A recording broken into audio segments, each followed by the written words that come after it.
Queridos, vamos abrir a palavra de Deus no livro de Gênesis, capítulo 31,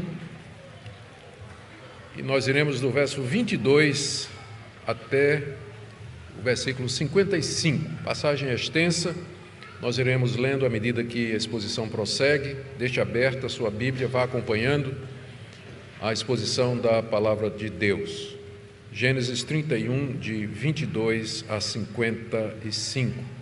Que nós lemos a história de como Labão e Jacó fazem uma aliança. Vamos orar mais uma vez, pedindo orientação do Espírito de Deus para a compreensão da sua palavra. Senhor Deus querido, estamos agora diante da Tua palavra revelada, escrita, inspirada, e carecemos da iluminação do Teu bendito Espírito, para que ela faça sentido para nós, não somente de entendermos o que ela quis dizer quando foi escrita, mas também o que ela quer dizer para nós hoje, para que nós possamos aplicar a nossa vida.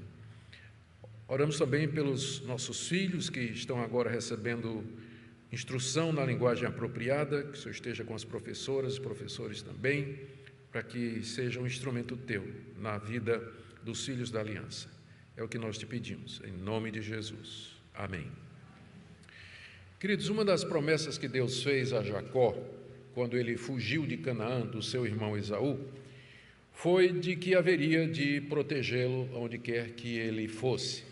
Essa promessa Deus fez quando apareceu para ele numa cidade chamada Luz, que Jacó renomeou como sendo a cidade de Betel, que significa casa de Deus.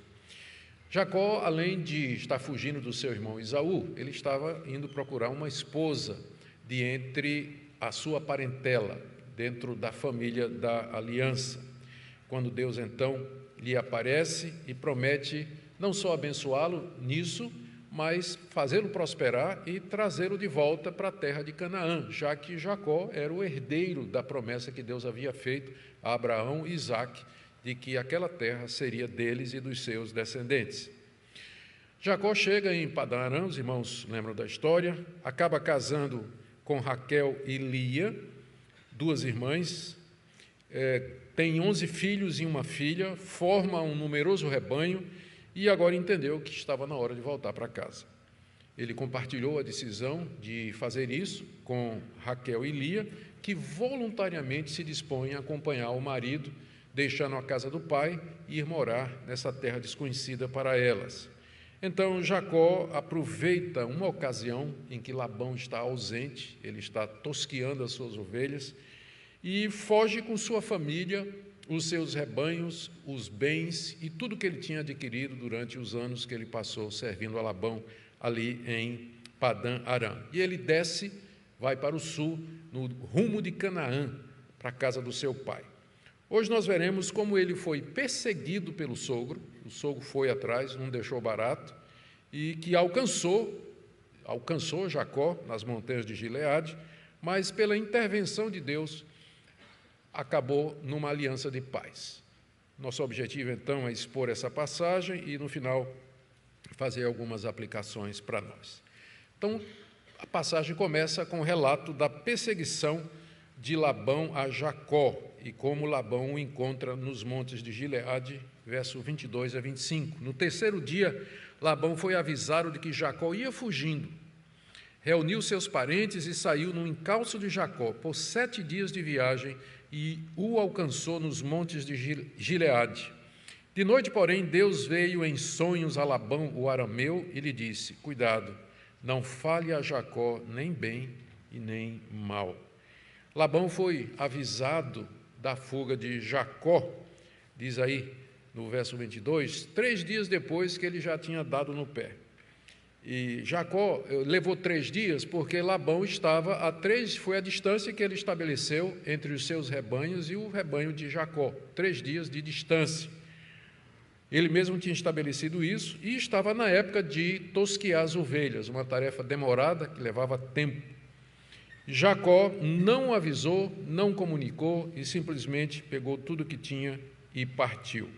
Quando Labão tomou conhecimento, nós lemos aí no verso 23, ele reuniu seus parentes, provavelmente filhos, parentes mais próximos e servos, montou um pequeno exército para um grupo militar preparado, armado, e ele então parte na perseguição de Jacó e o alcança após 7 dias de viagem, como nós lemos aí no verso 23, e o alcançou nos montes de Gileade. O propósito de Labão era impedir que Jacó fosse embora e que retornasse para a terra de Canaã. E ele tinha alguns motivos para isso. Jacó estava levando um rebanho numeroso, que apesar de ter sido adquirido com o seu trabalho, tinha sido o rebanho de Labão. Jacó estava levando as 2 filhas de Labão, suas esposas, pelas quais ele trabalhou durante 14 anos. E Jacó estava levando os netos de Labão, que eram seus filhos. Então, Labão não estava disposto, conhecendo o caráter dele, pelo que nós já vimos, não estava disposto a deixar essa parte da sua família e toda aquela riqueza ir embora assim facilmente. A sua intenção era impedir que Jacó fosse embora e talvez a força mantê-lo ali e recuperar tudo aquilo que Jacó estava levando. Mas, naquela noite em que ele encontrou, na noite anterior a encontrar-se com Jacó, nos montes de Gileade, Deus lhe apareceu em sonhos. Nós já vimos que Labão tinha algum conhecimento de Deus, do Deus de Abraão, embora não fosse o Deus dele. Ele vai se referir a Deus como sendo o Deus de vocês, a gente vai ver mais adiante. E esse conhecimento a respeito de Deus vinha desde aquela época em que Deus apareceu a Abraão, lá na cidade de Ur, que ficava mais ao sul da Mesopotâmia, e Deus fez aquela promessa e deu aquela ordem a Abraão para que ele saísse de lá e fosse para a terra que ele ia mostrar. E Abraão, juntamente com Naor, seu irmão, Tera, seu pai, saíram de Ur e ficaram um tempo lá em Padã Arã, onde Tera morreu. Mas ali Abraão passou um tempo, se estabeleceu e só alguns anos depois é que ele vai finalmente para Canaã. Mas o seu irmão ficou lá e é de lá que vem Labão, toda aquela parentela que tinha esse conhecimento do Deus que um dia tinha chamado Abraão, lá da Mesopotâmia. Então, é esse Deus que apareceu a Labão, Deus verdadeiro, Deus de Abraão, Isaque, é o Deus que aparece ali a Labão naquela noite. E não era a primeira vez que Deus aparecia a um pagão para proteger o seu povo. Por exemplo, ele apareceu ao rei Abimeleque para impedir que Sara fosse contaminada quando Abraão mentiu dizendo que ela era a sua irmã e o rei a tomou para si. Então Deus apareceu a Abimeleque e protegeu a matriarca. E aqui nessa visão, num sonho de noite, ele aparece a esse pagão e diz para ele não fazer nem promessas e nem ameaças, não falar nem bem nem o mal, em outras palavras, não faça nada errado com Jacó.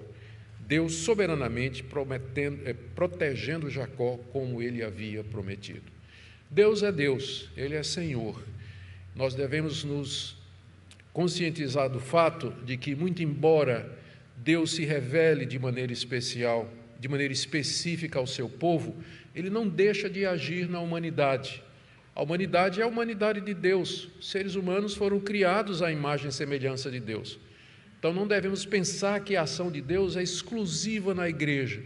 Deus age fora dos limites do seu povo público, confessado e declarado, como nós vemos Ele fazendo aqui, aparecendo num sonho a um pagão com o objetivo de fazer cumprir a sua vontade e o seu desígnio, que era proteger Jacó, a quem ele havia feito todas essas promessas.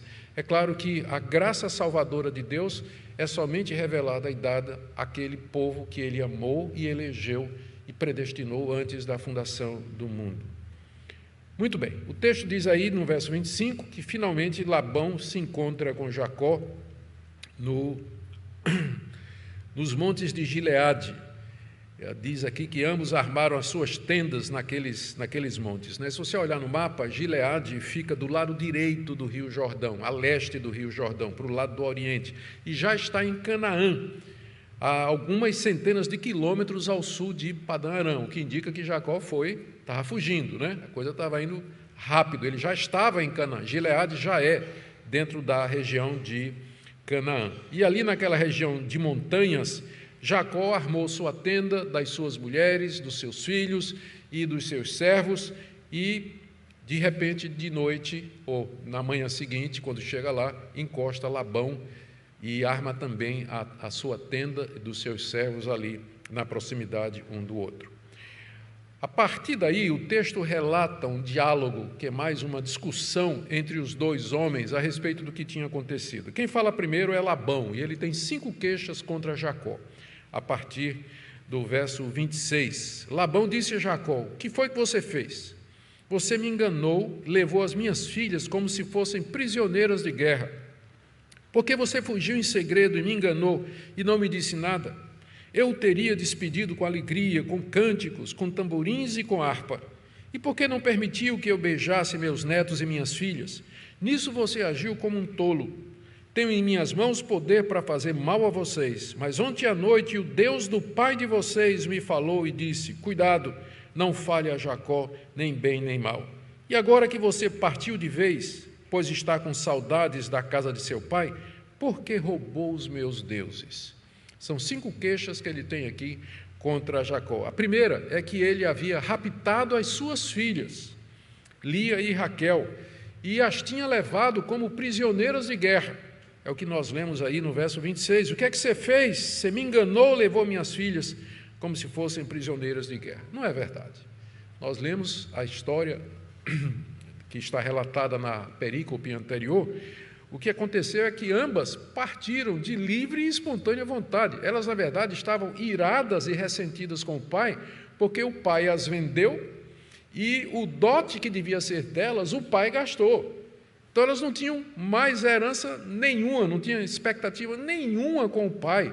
E elas voluntariamente resolveram seguir Jacó no plano de fugir e voltar para a terra de Canaã.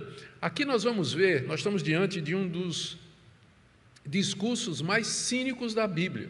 É esse homem mau, Labão, querendo se posar de vítima de Jacó e fazendo Jacó parecer o vilão da história. Começa dizendo isso, que Jacó tinha raptado as 2 filhas, não é verdade? Nem as filhas suportavam Labão, né? E resolveram ir embora juntamente com Jacó. Aqui, a segunda queixa que ele faz está aí no verso 27, né? Por que é que ele partiu sem avisar, enganando Labão e impedindo que ele desse uma festa? Está aí, cinicamente dizendo: por que você fugiu, me enganou? Eu teria despedido você com alegria, com cânticos, com tamborins e com harpa. Mentira! Se dependesse dele, ele não tinha deixado Jacó sair de maneira nenhuma. Naquela época era costume entre os orientais, ou faz parte, né, até hoje, dos costumes do Oriente, dar festas de despedidas com alegria, cânticos e refeições, e a queixa de Labão é que Jacó quebrou o protocolo, não deu oportunidade para que se fizesse essa partida, não é? Quando ele dificilmente teria concordado com isso. Novamente ele age de maneira cínica, querendo se passar pela vítima e que Jacó saia ruim aí na história. A terceira queixa dele é que Jacó havia impedido que ele beijasse suas filhas e netos. Aí no verso 28, por que não permitiu que eu beijasse meus netos e minhas filhas? Nisso você agiu como um tolo. Ele fala como se ele tivesse algum interesse ou algum amor pelas filhas ou pelos netos, não é? Quando na verdade tinha vendido as filhas pelo trabalho de Jacó. Mas esse era o discurso que ele tinha preparado para justificar o mal que ele pretendia fazer a Jacó, porque o plano era tomar tudo de volta e levar para Padã Arã, à força, senão ele não tinha trazido aquele grupo, né, preparado para esse ato de violência. Mas para justificar isso, ele está querendo pintar Jacó como sendo o vilão de toda a história. Ele acusa Jacó diante de todos, inclusive da sua família. Diz aí o final do verso 28, você agiu como um tolo, você agiu como um insensato, você fez uma uma coisa de quem não tem juízo. E isso ele fez.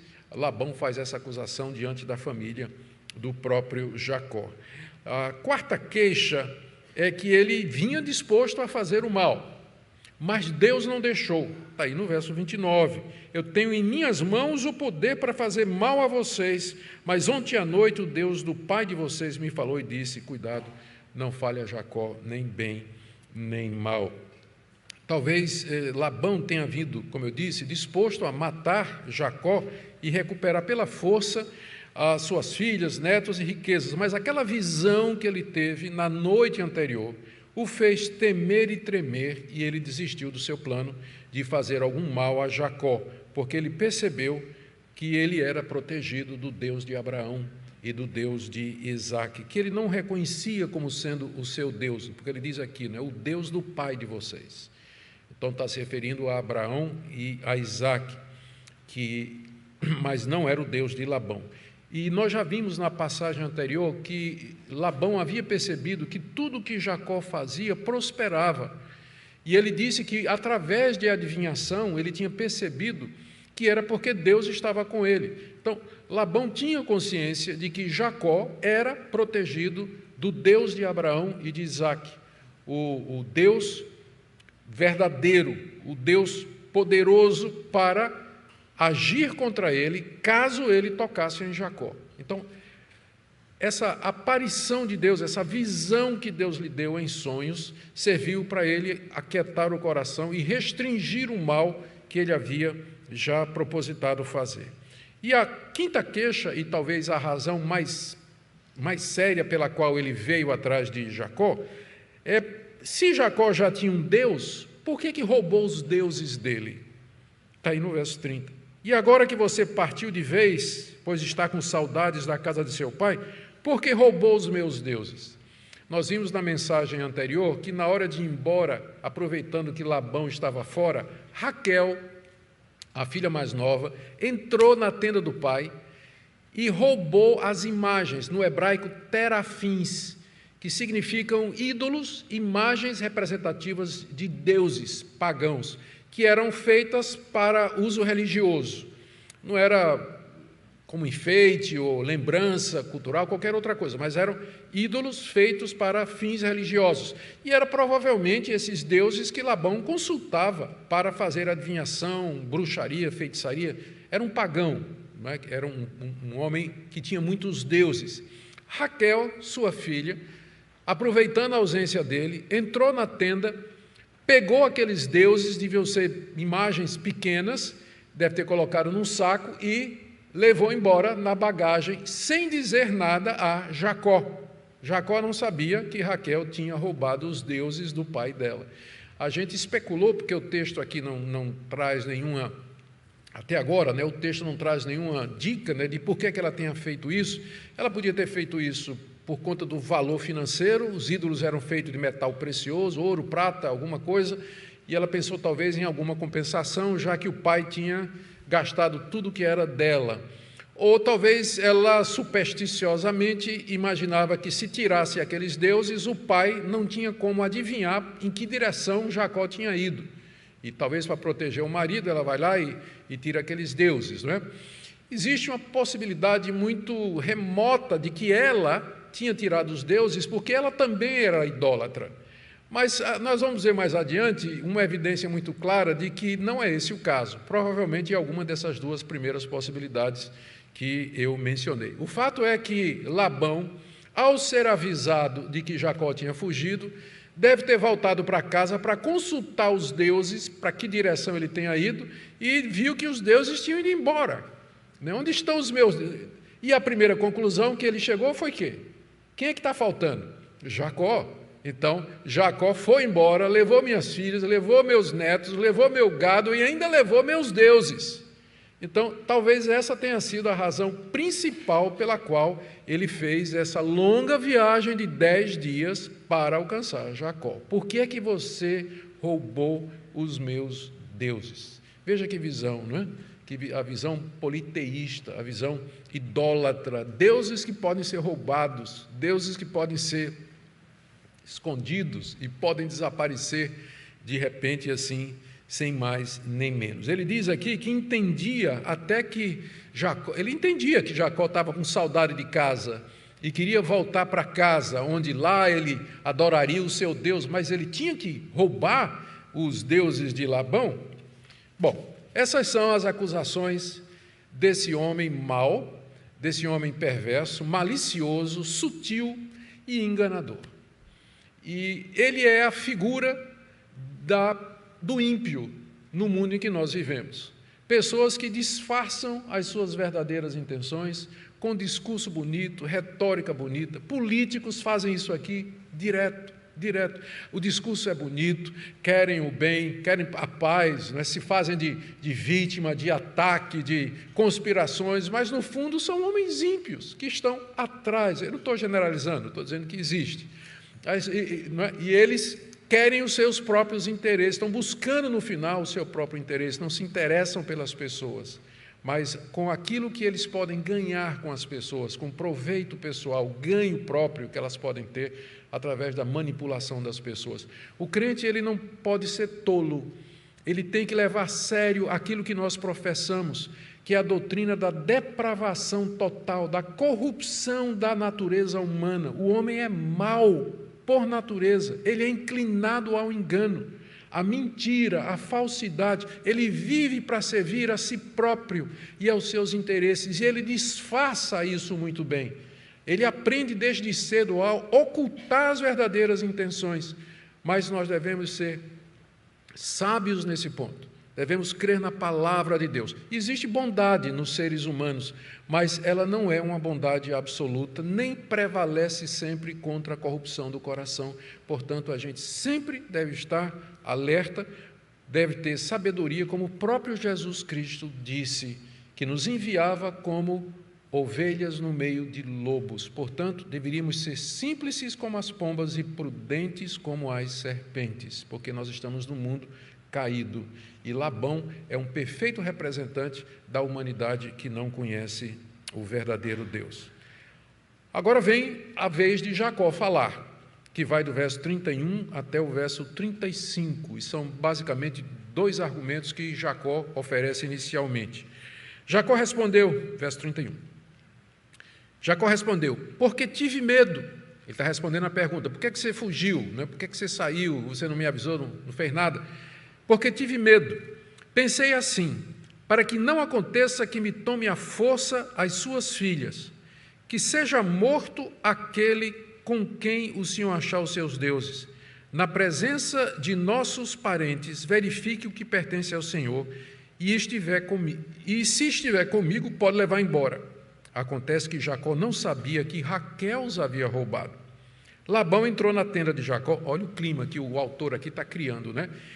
Labão entra na tenda de Jacó, na tenda de Lia, na tenda das duas servas e não achou nada. Ora, tendo saído da tenda de Lia, entrou na tenda de Raquel. Então, suspense, né? Será que ele vai achar? Sim ou não? Ora, Raquel havia pegado os ídolos do lar e, depois de colocá-los na sela de um camelo, estava sentada sobre eles. Labão apalpou toda a tenda e não os achou. Então Raquel disse ao pai, não fique zangado, meu senhor, por eu não poder me levantar na sua presença, pois estou no meu período menstrual. Ele procurou, mas não encontrou os ídolos do lar. Chega a ser tragicômico, né? É quase que uma comédia, um drama que nós encontramos aqui. Bom, o que lemos aqui é que primeiro ponto da resposta de Jacó foi o seguinte, ele fugiu porque estava com medo de que Labão fizesse algum mal, é o que ele diz aí no verso 31, e o medo era justificado, porque Labão sempre havia feito tudo para que Jacó ficasse cuidando do seu gado pelo menor preço possível, enganou várias vezes Jacó. Além disso, Jacó tinha ouvido que os filhos de Labão estavam comentando que Jacó tinha roubado tudo aquilo que era do seu pai. E o próprio Labão já tinha mudado a fisionomia, já tinha fechado a cara para Jacó. Então Jacó tinha motivos para temer que, num determinado momento, seu sogro ia tomar à força tudo aquilo que ele tinha conquistado com seu trabalho durante aquele tempo. Quanto aos deuses roubados, Jacó, que não estava sabendo o que é que Raquel tinha feito, é o problema que dá, né, quando marido e mulher não conversam. Quanto aos deuses roubados, Jacó então abre as tendas para... Ele está com a consciência tranquila, né? Ele abre as tendas para Labão. Ele autoriza Labão, inclusive, a matar, pode matar aquele com quem você encontrar seus deuses ou qualquer coisa que lhe pertença. E sem saber, ele coloca a sua amada Raquel em perigo de vida, porque ele não estava sabendo o que estava acontecendo. E ele diz então, né, que Labão levasse embora não somente os deuses, se encontrasse, mas qualquer outra coisa, porque Jacó, quando partiu, teve o cuidado de não levar absolutamente nada que não fosse seu. Somente o que é seu, porque ele já sabia que estava sendo acusado de ser desonesto. Então, do verso 33 a 35, a gente lê como Labão procura em vão pelos deuses roubados. Ele primeiro vai na tenda de Jacó, porque o acusado número 1, suspeito número 1, era Jacó. Então ele vai na tenda de Jacó, sai apalpando, procurando, vasculhou tudo, não achou absolutamente nada. Depois vai na tenda de Lia, que era sua filha mais velha, também não achou.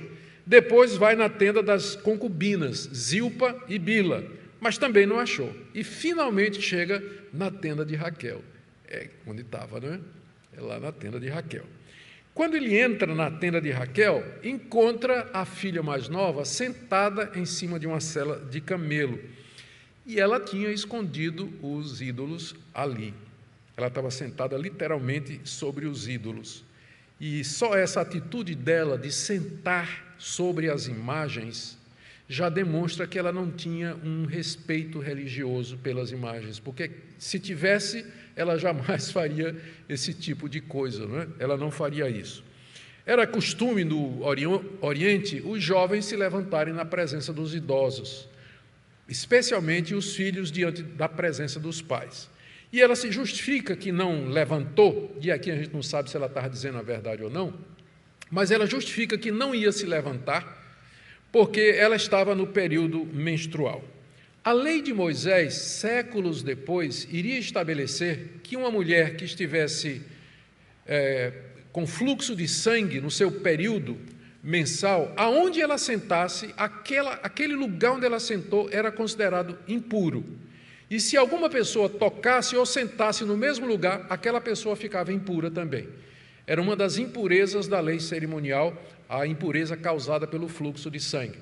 Isso veio na lei de Moisés séculos depois, mas muitas das leis de Moisés, a gente percebeu, elas já eram em semente praticadas dentro da descendência que vem lá, a descendência de Deus, a descendência escolhida, né, o povo prometido, como, por exemplo, a guarda do sábado, a questão de sacrificar apenas animais limpos, e outras práticas que foram consolidadas na lei de Moisés, mas que estavam em vigor já no meio dessa descendência abençoada e separada. Então, é possível que esse argumento ele só faz sentido se houvesse... O argumento é esse aqui: meu pai, eu não vou me levantar porque eu estou no meu período. E se o senhor vier apalpar aqui, o senhor vai ficar impuro. Não é? Porque isso é o nosso costume, é assim que nós vivemos. O argumento convenceu Labão, né? O argumento convenceu Labão e ele não foi lá procurar na cela onde estava Raquel, que era exatamente onde estavam os ídolos que ela havia roubado do seu pai, conforme nós já vimos. E assim Labão, após vasculhar tudo, não encontra seus deuses e nem nada que pudesse provar que Jacó era um ladrão. E agora é a vez de Jacó falar. Vocês estão vendo que é um diálogo, né? Um fala, o outro rebate. Agora é a vez de Jacó, e ele apresenta aqui a sua defesa contra a acusação de ter roubado os deuses, filhas, netos e o gado de Labão. Ele ficou irado, né, com o seu sogro. Ele ficou irado com o seu sogro, está aí no verso 36. Ficou zangado e discutiu com Labão. Vamos ler aí até o verso 42. Dirigiu-se a Labão, dizendo: qual é a minha transgressão? Qual o meu pecado para o Senhor me perseguir com tanta fúria? Havendo apalpado todos os meus utensílios, quais foram os utensílios de sua casa que o Senhor encontrou? Coloque-os aqui, diante dos meus parentes e dos seus parentes, para que julguem entre nós. entre nós dois. 20 anos eu estive com o Senhor. As suas ovelhas e as suas cabras nunca perderam as crias, e não comi um só carneiro do seu rebanho. Não lhe apresentei os animais que eram despedaçados pelas feras, assumi o prejuízo. Da minha mão o Senhor requeria, tanto roubado de dia como de noite, de maneira que eu andava de dia, consumido pelo calor, de noite pela geada, e o meu sono me fugia dos olhos. 20 anos permaneci em sua casa, 14 anos trabalhei para o Senhor pelas suas 2 filhas, e 6 anos trabalhei para conseguir o seu rebanho. 10 vezes o Senhor mudou o meu salário.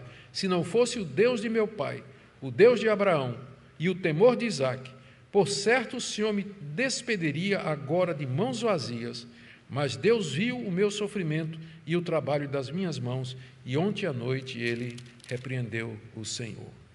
Aqui nós temos os 5 argumentos, 5 pontos da defesa que Jacó apresenta diante de Labão e dos seus parentes. Na verdade, são 4. Vamos ver todos eles. Ele começa perguntando qual foi o crime que ele cometeu. Qual foi o meu delito? Em que é que eu ofendi o Senhor para que o Senhor me persiga tão furiosamente, 10 dias de cavalgada atrás de mim, como se eu fosse um criminoso? Não tinha razão nenhuma para fazer isso, e ele apresenta os seguintes argumentos. E aqui você vai ver a diferença do discurso. Aqui você tem um homem, Jacó, é um homem do mundo, mas que temia Deus e que tem fatos que podem comprovar a sua honestidade. E contra fatos não tem argumento. Não tem argumento. Ele está pronto para demonstrar, não somente argumentar, mas apresentar a vida dele, os fatos acontecidos em seu favor, porque em que pesem os seus defeitos de caráter, Jacó também não era flor que se cheire, mas ele temia a Deus, ele é diferente de Labão. Ele começa então dizendo a Labão que ele havia revistado as tendas e as coisas de Jacó e não havia encontrado absolutamente nada. 37, havendo apalpado todos os meus utensílios, o que foi que o Senhor achou que lhe pertence? Coloque aqui diante dos nossos parentes. Ele chama os seus parentes como testemunha. Quando ele fala de parentes, não é, pessoal, provavelmente gente que era da família de Labão, que veio trabalhar para ele, então estava tudo misturado ali. Jacó chama essas pessoas como testemunhas e diz a Labão: apresente aqui o que é que você encontrou aqui nas tendas que você vasculhou, o que é que pertence a você. Você não tem nenhuma prova, você não tem nada concreto que substancie a sua acusação de que eu sou ladrão. Então, contra fatos não há argumento. Se Jacó era ladrão, cadê o roubo? Onde é que está? O segundo ponto dele é que durante o tempo em que ele serviu a Labão, ele só trouxe prosperidade e nunca deu prejuízo. Está aí, do verso 38 até o verso 40. Ele vai dizer, 20 anos eu trabalhei para o Senhor. 20 anos eu fui seu empregado. Cuidei do seu rebanho. Durante esse período, as ovelhas e as cabras nunca perderam as crias. Quer dizer, eu era um pastor dedicado. O seu gado não abortava, porque eu cuidava direito, fiz o meu trabalho direitinho. Então, era um rebanho saudável, que dava cria constantemente. Trabalho de pastor muito bem feito. Eu nunca comi um só carneiro do seu rebanho, nunca tirei um animal seu para fazer um churrasco com os meus parentes, com minha família, nada. Nunca peguei um animal seu. E Labão saberia, porque era tudo contadinho, não é? Tudo contadinho.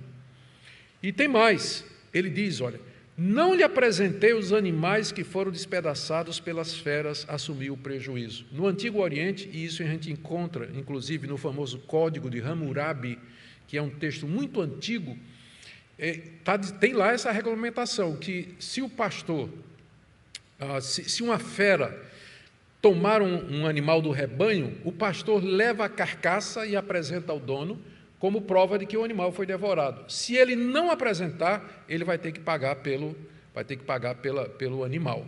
Então, Jacó está dizendo aqui que ele nunca fez isso. Vários animais foram atacados por feras, né? Lobos, leões e outros tipos de animais selvagens, mas Jacó nunca levou a carcaça para Labão para poder ser isentado. Ele assumiu o prejuízo. E Labão cobrava, está dizendo aqui, ó, da minha mão o Senhor requeria, tanto que era roubado de dia ou de noite. Labão não deixava passar nada, está faltando um carneiro, paga. Né? E Jacó pagava, nunca deu qualquer prejuízo a Labão. E ele diz aqui que por isso, olha, de maneira que eu andava de dia consumido pelo calor e de noite pela geada, e o meu sono me fugia dos olhos. Eu gosto aqui da tradução da Nova Linguagem de hoje, que diz assim: a minha vida era assim, de dia o calor me castigava e de noite eu morria de frio. E quantas noites eu passei sem dormir? É a figura do pastor zeloso, atento, cuidando do rebanho. O argumento de Jacó era muito claro. Ele disse assim: Labão, durante esses 20 anos, que prejuízo você teve comigo no seu rebanho? Quantos animais eu requeri de você? Eu tirei ou você perdeu durante o meu trabalho? E agora você vem me acusar de ter roubado seus deuses, de ter tirado sua família, tirado seu rebanho? Ou seja, Jacó tem argumentos, ele tem a vida dele, a ficha dele é boa, ele tem bons antecedentes, ele pode dar demonstrações.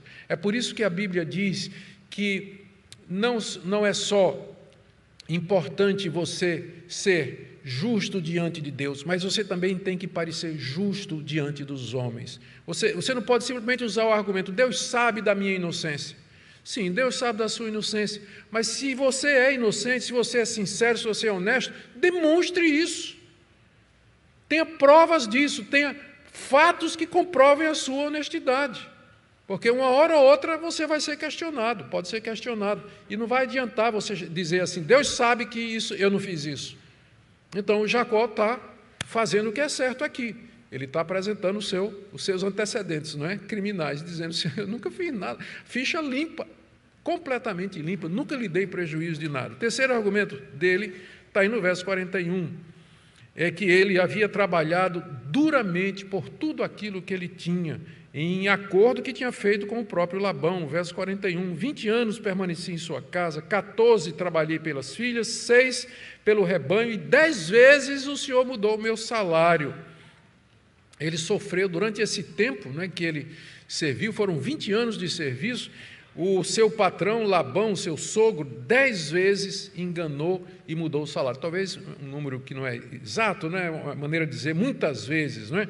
E agora, depois dele ter trabalhado 20 anos para o sogro, por tudo aquilo que tinha, por que estava sendo acusado de levar as filhas como prisioneira e de ter roubado o rebanho de Labão? Não é? Ele está desconstruindo o discurso de Labão completamente. E o último argumento, ele diz que se dependesse de Labão, Jacó teria voltado para Canaã de mãos vazias, no verso 42. Se não fosse o Deus de meu pai, o Deus de Abraão e o temor de Isaque, por certo o Senhor me despediria agora de mãos vazias, mas Deus viu o meu sofrimento e o trabalho das minhas mãos, e ontem à noite ele repreendeu o Senhor.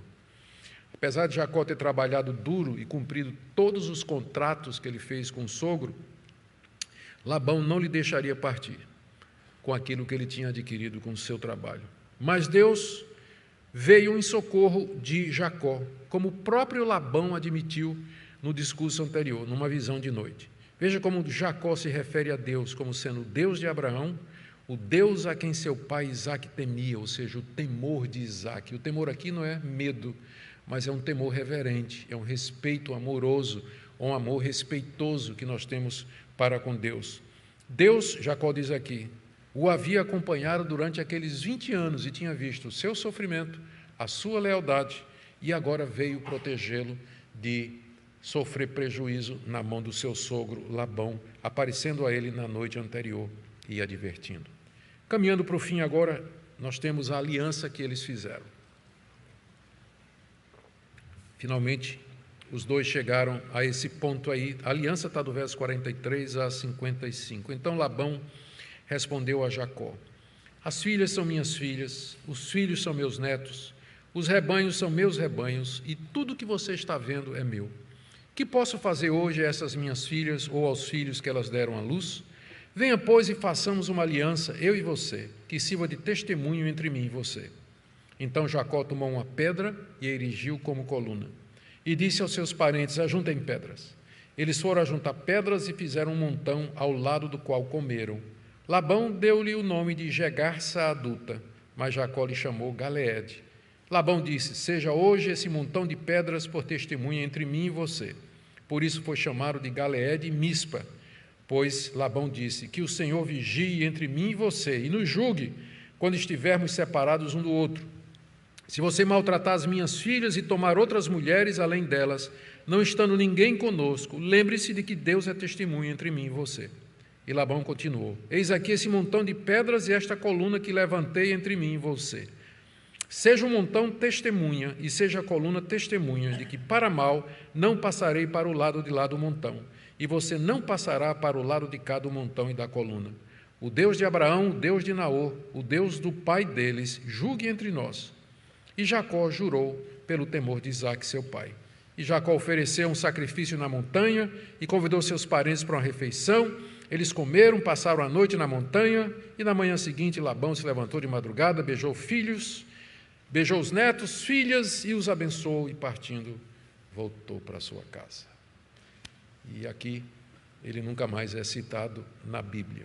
Encerra-se aqui a história de Labão. Mas vamos ver essa aliança aqui, terminando, queridos, a mensagem dessa noite. O coração de Labão abrandou depois da defesa de Jacó. Não tinha provas, realmente, de que Jacó tinha roubado nada. Jacó tinha feito uma defesa apaixonada, apresentando os fatos durante o tempo que o serviu. E o mais importante, Labão tinha ainda em mente a visão que ele teve de Deus, que lhe apareceu naquela noite, na noite anterior, e o advertiu para que não mexesse com Jacó. E o temor entrou no coração daquele pagão. Ele tinha vindo com intenção maligna, mas agora lhe restava somente se separar em paz de Jacó. Então ele propõe uma aliança de paz. Ele viu que não tinha mais o que fazer. Já deu por perdido. Na hora que ele propõe uma aliança, então é sinal de que ele já se deu por vencido nessa altercação. Era verdade que Jacó tinha trabalhado pela família e pelo rebanho, mas não deixava de ser, num sentido, a família de Labão e o rebanho de Labão, como ele diz aqui no verso 43, são minhas filhas, esses filhos são meus netos, os rebanhos são meus rebanhos, e tudo que você está vendo é meu. No sentido era, mas Jacó havia conquistado com o seu trabalho honesto, dedicado e duro. E agora, então, não restava nada mais a Labão fazer, diante da resolução de Jacó, que estava sob a proteção de Deus, do que um trato, uma aliança com ele. Lembremos que a essa altura Jacó já tinha se tornado poderoso, não é? Ele também tinha servos, e ele tinha gente a seu serviço também. A melhor coisa, a melhor saída para Labão era pelo menos fazer um acordo de paz com Jacó. E aí ele propõe no verso 44, venha, façamos uma aliança, eu e você, que sirva de testemunho entre mim e você. O que nós vamos ver em seguida é como essa aliança foi feita. E eu vou fazer alguns esclarecimentos aqui. Uma aliança no Antigo Oriente, quando era feita entre duas pessoas, geralmente tinha um ritual. As alianças tinham símbolos, tinham sinais, tinham monumentos, geralmente testemunhas, os deuses eram invocados como testemunhas, cada deus, né, o deus de cada uma das partes envolvidas eram invocadas como testemunha, e aí vinham os termos da aliança, o que é que cada um se comprometia a fazer e quais seriam as maldições da aliança, o que é que aconteceria com quem quebrasse os termos da aliança. Você encontra tudo isso aqui. Textos muito antigos, extrabíblicos, falam dessas alianças que eram feitas no Antigo Oriente. Nós não precisamos delas para comprovar a veracidade da Bíblia, mas é bom quando a arqueologia mostra que o relato bíblico está bem dentro daquilo que era o costume antigo, comprovando a veracidade do texto, a sua autenticidade, sua historicidade e assim por diante. Então, a gente encontra todos esses elementos aqui. Vamos começar com os sinais da aliança que foram propostas ali. Os sinais seriam uma pedra, Jacó toma essa pedra, nós lemos aí, coloca em pé como pilar, como uma coluna, representando, curioso, pode ser, é uma inferência, não posso provar, faz sentido, mas não posso dizer com certeza. Jacó levanta uma pedra, porque ele tinha um Deus, e os seus parentes da banda de Labão, um monte de pedras, porque eles eram politeístas. Então, os deuses de cada um representados ali. O monumento singular, um pilar, que representa o único Deus verdadeiro, o Deus de Jacó, e aquele monte de pedras que eram os deuses daqueles pagãos lá, de Labão e de sua família. Seriam as testemunhas, os deuses invocados ali para serem testemunhas. Seguida, você tem a nomeação, depois a aliança é selada com um banquete. Essa era uma parte também que era incluída no ritual, um banquete celebrado entre as partes. E nós lemos aí que no verso 45, Jacó coloca a pedra como coluna, né, como um pilar, os parentes ajuntam pedras e fazem um montão, e ao lado delas eles comeram, fizeram uma refeição cerimonial, celebrativa, comemorativa daquela aliança que eles iriam fazer, selando aquela aliança. Aí eles deram nomes aos monumentos, que era também comum naquela época. Vocês já viram na história dos patriarcas, que nós estamos lendo aqui, que toda vez que acontecia alguma coisa importante em algum lugar, eles davam nome àquele lugar. O poço tal, ou a pedra de tal, ou o lugar tal, e tudo isso relacionado com a história da redenção, com as ações de Deus na história. Então, era costume se fazer isso. Então, eles vão dar nomes aqui. São 3 nomes que eles deram, e há um detalhe aqui curioso, né, que talvez ajude a gente a entender. Diz que Labão deu o nome ao monte de pedras de Jegar Saaduta. Esse é um termo aramaico, em aramaico. Aramaico era a língua que se falava lá na Mesopotâmia e lá em Padã Arã. Era o idioma falado lá. Mas Jacó lhe chamou Galeede, que é uma palavra hebraica, a língua de Canaã. É a língua que se falava em Canaã.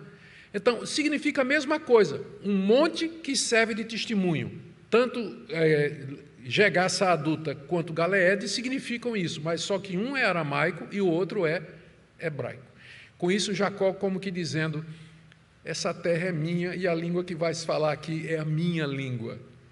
É a minha língua, é o hebraico, que futuramente seria a língua realmente falada pelos israelitas em Canaã.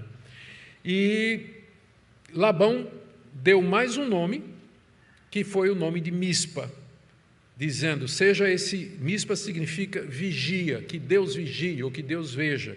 Ele dizendo assim, que Deus, e aqui ele usa o nome de Deus correto, Yahvé, no verso 49, chamou de Mispa e disse que o Senhor vigie entre mim e nos julgue quando estivermos separados um do outro. Né? Parece um discurso de um homem religioso que temia Deus, mas é um idólatra.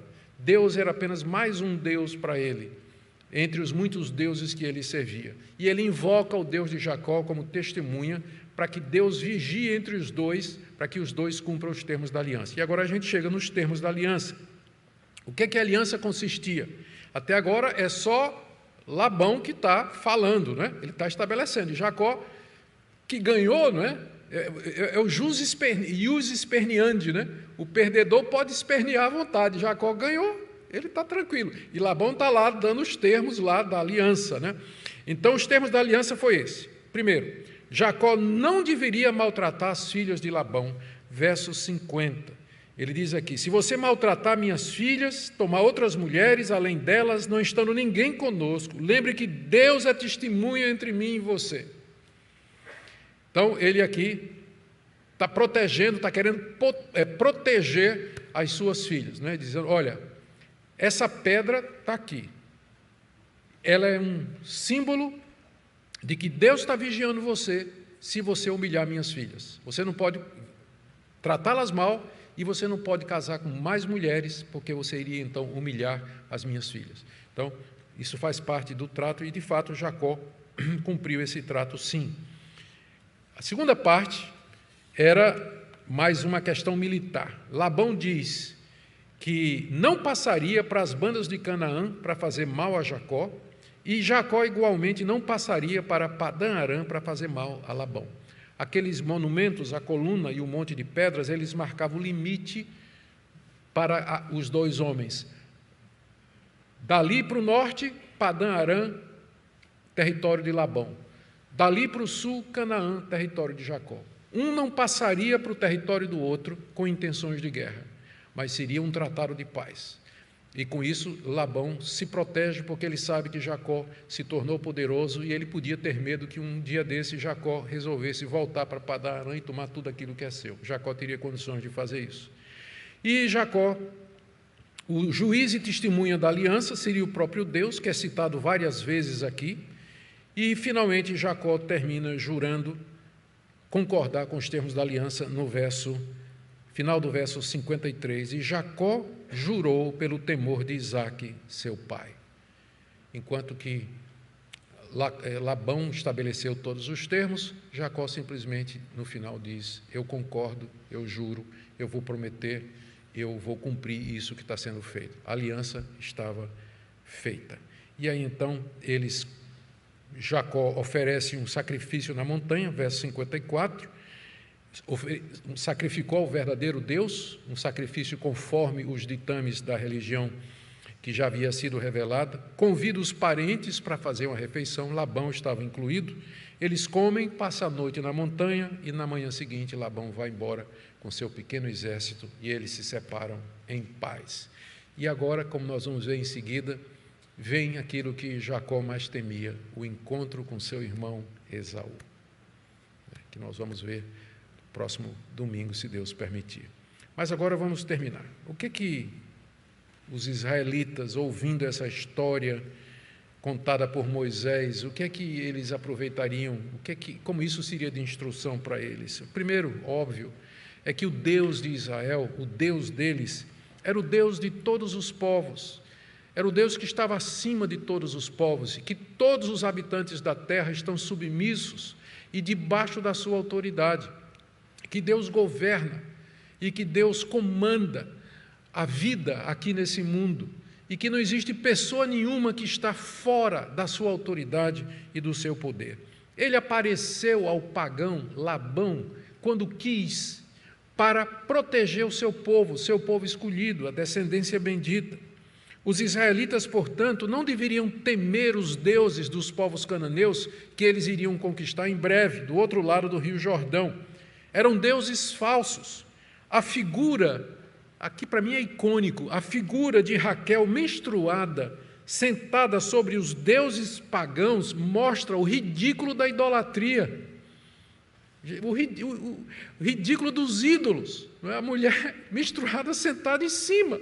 É como se o texto tivesse assim, né, profanando realmente esses deuses falsos e mostrando que não são deuses verdadeiros, só tem um Deus, que é o Deus de Abraão, Isaque e Jacó. Portanto, os israelitas não deviam temer aqueles deuses e muito menos adorá-los, como infelizmente mais tarde eles vão fazer.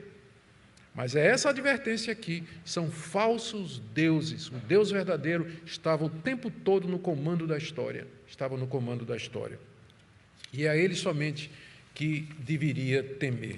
Segunda lição importante para o povo de Israel é quanto à fidelidade de Deus. Deus tinha prometido a Jacó que estaria com ele, protegeria no seu caminho de ida, no seu retorno, e que estaria com ele todos esses momentos, e de fato Deus não somente fez isso, mas o fez prosperar, apesar de que Jacó não tenha sempre andado nos caminhos de Deus, mas Deus permaneceu fiel à sua aliança, à sua promessa, porque Ele não pode negar-se a si mesmo, mesmo quando nós o ofendemos com nossos pecados. O povo de Israel, portanto, deveria confiar nas promessas de Deus e na sua proteção.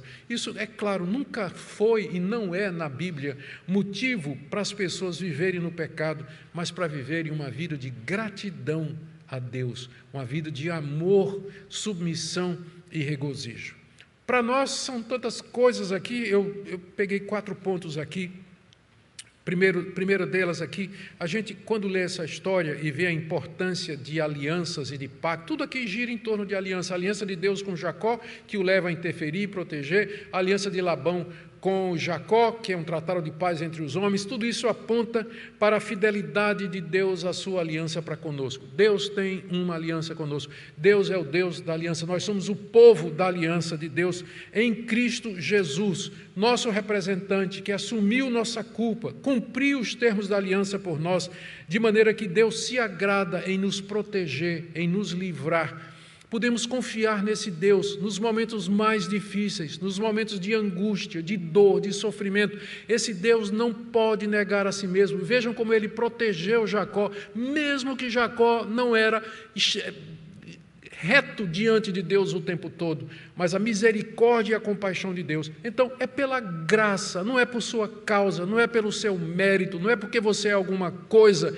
mas porque Deus decidiu amar você, Ele escolheu você, Ele mandou Jesus pagar pelos seus pecados, Ele lhe deu o Santo Espírito, e Ele, pela providência, guia a sua vida, abençoa a sua vida, livra você e vai levar você finalmente para a vida eterna. É por conta da fidelidade de Deus que nós estamos aqui. Uma segunda lição que eu penso é importante para nós é que Deus vê o nosso sofrimento e a nossa fidelidade e no tempo certo Ele vem nos socorrer. Durante 20 anos, Jacó penou na mão daquele homem ímpio. 20 anos. Foi enganado, sofreu, padeceu arduamente e corria risco de vida, de morte, de ser morto por aquele homem.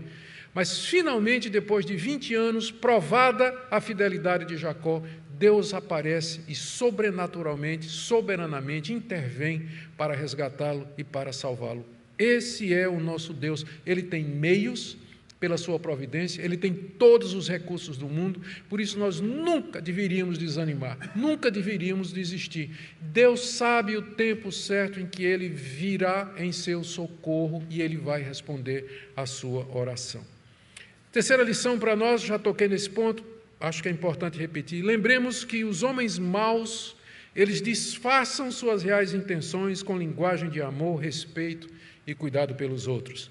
A Bíblia ensina que nós vivemos num mundo caído, onde as pessoas são inclinadas ao mal e dispostas a tudo para fazer aquilo que é do interesse delas.